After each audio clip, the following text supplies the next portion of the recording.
Hello, hello. Welcome back to David Golotta Book Dreamer here on YouTube. And yeah, today I've got just some moments I want to talk a little bit about generation ships again. I know I touched the topic earlier on in one of my previous episodes, but in this one, I want to really explore some of the other books that have been written about generation ships because they are rare. It is not a typical science fiction theme. Don't know why. I think it's a very interesting one. So let's begin. First off, there is Frank Herbert's Destination Void. This is a very old copy.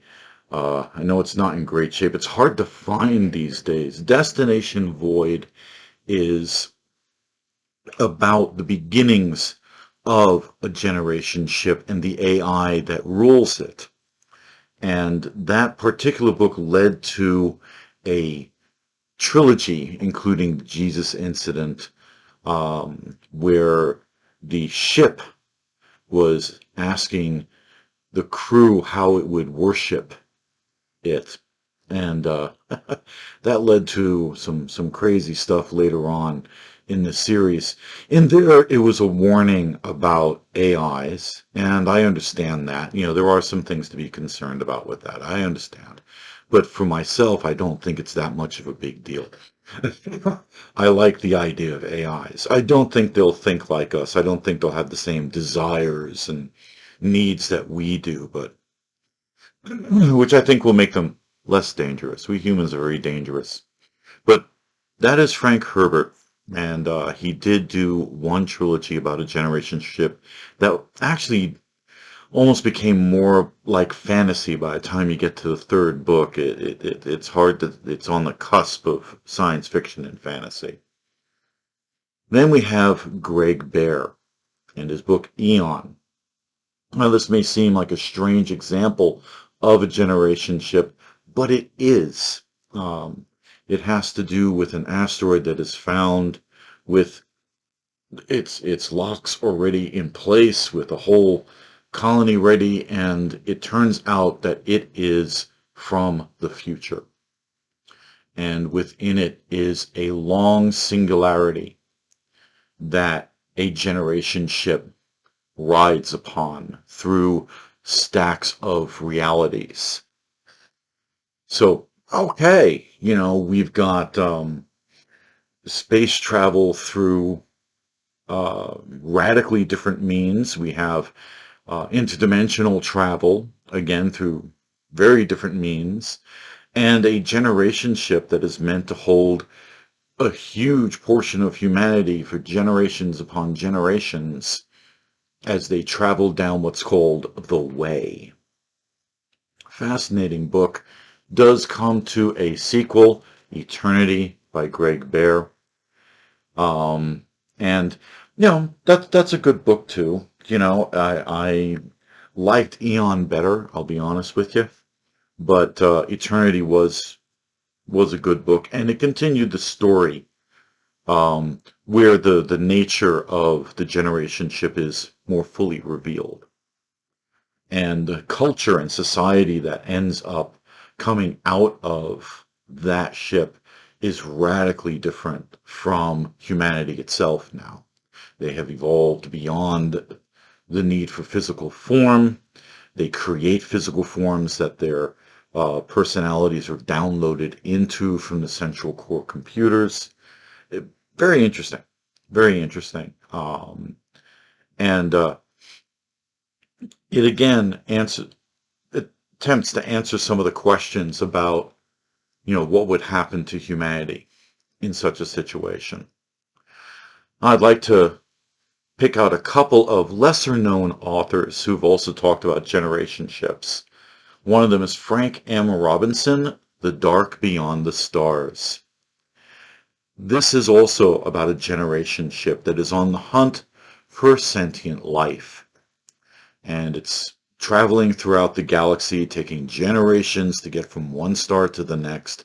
And they're about to come upon the edge of a galactic arm, and there's this huge space with very few stars, and it will take them thousands of years now to reach their next destination, and they are being ruled by a tyrannical, immortal captain, where the rest of the crew just live their lives. They live and die and live and die and reproduce and live and die. But he has been there since the launch of the ship in its search for sentient life. And this is a bit about a mutiny as well. Although it's got a twist to it that I won't reveal here. It's a good twist. I like this book. The writing's good, but it's the ideas in it that are really fascinating, and the characters are also memorable. So I do highly recommend The Dark Beyond the Stars by Frank M. Robinson. Another one that might not be as well known is Richard Paul Russo, Ship of Fools. Ship of Fools is, well, pretty much that. It's very interesting, the poor decisions that are being made in this book. Richard Paul Russo created almost it's like a cross between The Thing and It. It's the ship is a generation ship. It's a slow boat. It's going from system to system. And one of the things that actually happens to come across is the remains of a colony. And what they find on the surface of the planet is horrific. It's got some wonderful horror scenes in it. And unfortunately, something gets loose aboard their massive vessel. Uh, Very, very interesting. I found it to be enjoyable. Though I have to admit, I like The Dark Beyond the Stars a little better. Let's get to a couple of classics. Unfortunately, I could not find my copy of Heinlein's Orphans of the Sky. If you love science fiction and you like generation ships, I do recommend that one. It was actually the first book I had read about generation ships, and it led me to read the next one that I'm going to bring out now, which is Rendezvous with Rama by Arthur C. Clarke. This is a classic science fiction, only here the generation ship is not a human one. It was built by aliens and is crossing through our solar system. So it's a race against time for researchers to invade this ship and discover any secrets that they can about how it functions and who built it and what their purposes might be before it leaves the system. It's like it's using our star for a slingshot just to go somewhere else. Uh, Very, very interesting book. Rendezvous with Rama is, again, it's a classic science fiction, and it's centered around a very interesting view of a generation ship and how it is an inverted world. You know, you have an inverted alien world visiting us rather than us going out there to visit an alien world. Here, the world comes to us. And some of the assumptions we make, some of the assumptions we should not make, you know, those are all in that book. And it really is a fascinating read. One of my favorite authors to touch upon generation ships and who really inspired me is Gene Wolfe in Litany of the Long Sun. This is a trilogy, and it is well worth the read. This is one of the best depictions of a generation ship I have read. You can write that down. I said that. This book is fantastic. If you love generation ships, this is it. This is a wonderful book about generation ships, and I cannot sing its praises more than enough. Here we have a society that's kind of reminiscent of the early Renaissance, except it has androids. And the crew have forgotten that they are in a ship. They have interesting legends that they say are obviously not true, like the sun used to be a disk in the sky, and that's impossible because everyone knows that the sun is a long, glowing line down the center of the world. Okay, yeah, really, really good stuff. He really built a whole new culture, and there are some interesting twists in this. There are some really interesting twists and turns. It's Gene Wolfe. I mean, you would expect that of the man. I mean, he really did master twists and turns, and he threw a lot of them in here, and rightfully so. It's a really excellent book. And then I'm going to do a final mention on this little cross. Please bear with me. Uh, Crew of Ganges. This is the one I wrote. David Golotta, Crew of Ganges. There it is. And there's the ship right there. I have heard now from several of my readers that I have contributed to the generation ship genre and have added new things to think about in terms of generation ships.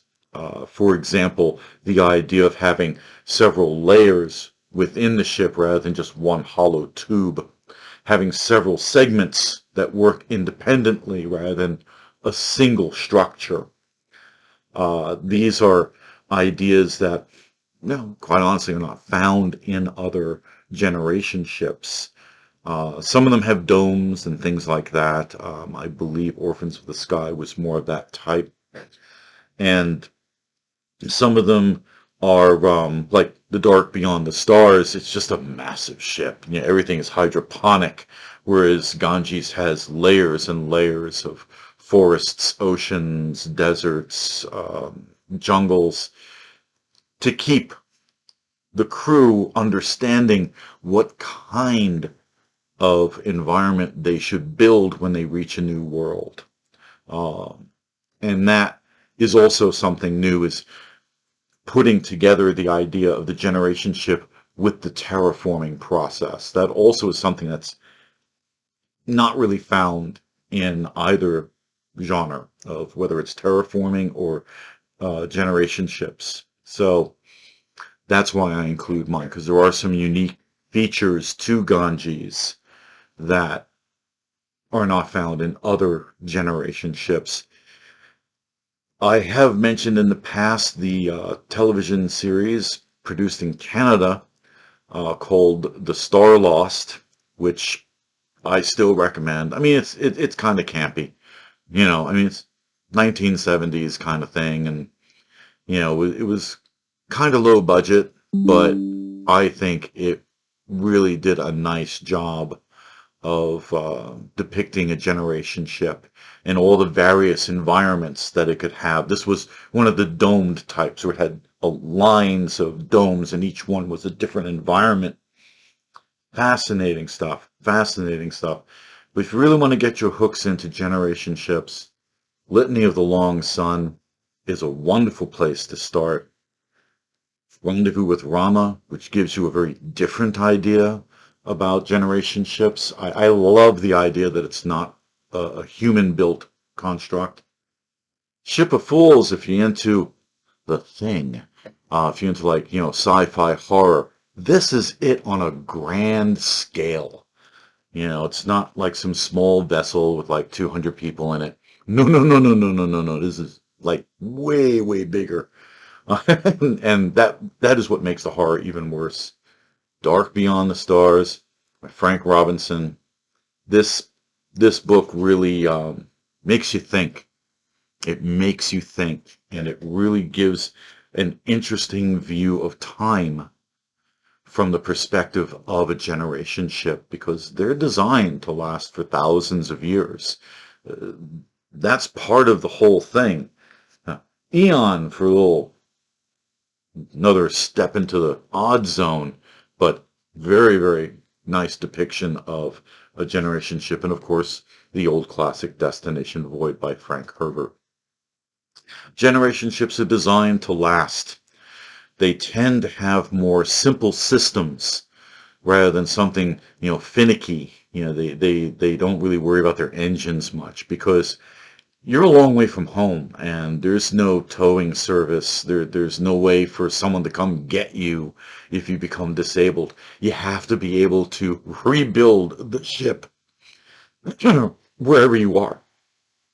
Um, that's a generation ship. You know, the reason it might sweep into a system is for collecting energy, maybe from solar winds or stellar winds. I prefer the term stellar winds because there's only one sol, and that's our star. But, stellar winds, or you might want to boost your speed by doing a slingshot. Uh, you also might want to harvest some asteroids. Oh, yeah, there's another one of the things that's a kind of a pet peeve of mine is no one's thinking about that. Why not? I mean, they're just sitting out there floating in the void with everything you could possibly want. Easy to grab and take. Generation ships, I am certain, would rely upon asteroids and even interstellar debris and then smelt it down and use it for replacement parts.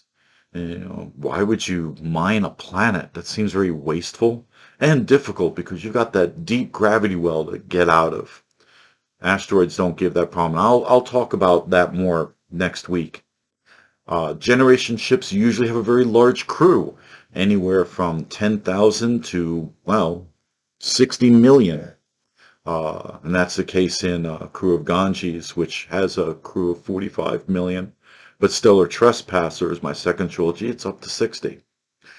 And for a reason. So you have large crews, you have entire cultures, you may have different environments. There's so much you can do. You can take a single generation ship and write books and do series and, create movies for the rest of your life about just that one ship. And that's because of their grand size, the amounts of things that could happen within them, and of course, the longevity of its voyage allows for various timelines to appear in which interesting things happen. So, generation ships, they're a good thing, and I think they deserve much more scrutiny and more attention than they receive. So, if you're a science fiction fan, go out and buy one of these books. I'm not going to tell you which one, even though mine's in the pile there. Pick the ones that sound the most interesting to you and enjoy some good generation ship fun because there's nothing like it. All right, next week I'm going to be talking to you about asteroid mining and some of the things that could come from that. And in the meantime, you guys have a great week and I'll catch you then.